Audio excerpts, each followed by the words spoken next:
Hi guys, how you doing? Welcome back to the channel. Today we're going to take a closer look at the Mini Nightmare IR by Driftwood amps. I've shown you the front before. Some of you guys have been asking about my actual personal settings. These are the settings that I have on the gain channel at the moment that I'm really happy with. Mids are quite high, so I'm going to put a screenshot of that on there for you right now. Today mainly we're going to focus on the magic that happens around the back of the amp, because although this amp sounds absolutely fantastic and you guys know already that I love this amp, it's the actual features around the back that make this amp so useful for me, because I can come out of an IR loader and use tons of IRs by Lasse Lammert which come with the amp itself, but I want to turn the amp around. I want to show you some extra features around the back which I've not talked about before. Okay guys, so we are looking now at the back of the Driftwood Mini Nightmare IR. Over here we have Driftwood's very own low box. This is a reactive low box. There is the input, there's the fan. Hand built in Germany by Driftwood, and it runs at 8 ohms. So you come out of there, your speaker out 8 ohms, go straight into the input there, and you can do silent recording at home. Obviously, when you come out of there into the load box, then down here you can see the line out. This is actually from the IR loader, and you would come out of that XLR there, straight into your interface or whatever you're recording on, and then you can record silently at home and use any of the IRs that are included or what you have loaded onto the IR loader here. Now this dial here is the IR loader. It runs from 1 all the way around to 20. Each light on here comes on as you select each IR. The first 14 that actually come with the amp are Lasse Lammert's own IRs that he made specifically for this head for you to use, and they're absolutely fantastic IRs, and they are the best IRs that I have ever used for anything. They're all good. You can pretty much select any of them. I think in most of my videos that I've recorded with this amp I've used number 2, but that's not for any particular reason. You could select any of them and they're all good. If you keep Lasse's IRs on there, obviously the first 14, you still have 6 left of your own, where you can load your own IRs in there. Over here is the USB that you can go straight into your Mac or whatever, and you can send your IRs into the IR loader via that USB there. This little control here runs the volume of the IRs, the volume of the output to whatever you're recording into, whether it's an interface, a camera or whatever.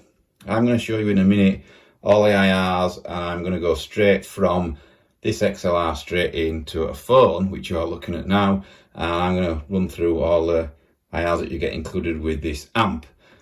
Inside here we have 2 6L6s. I believe you can choose any tubes you want for the head when you design it. The Tolex is totally customizable, and you can choose whatever power tubes that you like in there. Over here is the noise gate.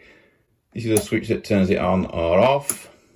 Below there we have this 9-volt DC power supply, so any pedals that you want to put out of the way are on the back of your amp. You can power them straight from there. Send and return effects loop, that's pretty straightforward. You get 2 foot switches supplied with this amp that go in here, and one of them you can control which channel and whether you want the foot switch on or off, and where you want to assign the built-in tube screamer to. Both these kind of remind me of a rectifier. Rectifier has a similar thing on the back of it, obviously not a tube screamer, but you can still select various things and set it up how you want to and make it all foot switchable. So this is the loop here. You can do the same with that. I really like what it says down here, which I've only just noticed actually, really small down here. It says hand built in Germany from best parts you can get. So now I'm going to show you the built-in IRs here in the IR loader. I'm going to come out of this line out, this XLR out here, straight into the phone, and I'm going to go through Lasse Lammert's IR again and show you them all working here and show you how this little control works. I'm going to leave the amp facing this way for you guys so you can see exactly what is happening.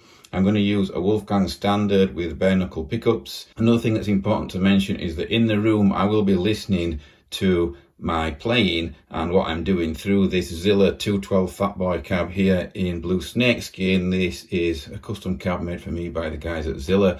They're fantastic too, so I want to be able to actually hear the IRs changing, but I will see them changing on this dial, and you guys when you play it back will hear them.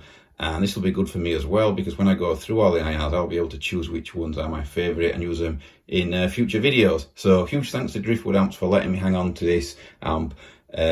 for such a long time. I'm really enjoying using it, and it's become really popular on my channel. So thanks very much. Let me know in the comments what you think about this head and all the features that are packed onto there. Please check out Driftwood amps down below in the description. There's a link there for you guys to check out their website, and let's get on with it. Let's listen to the IRs.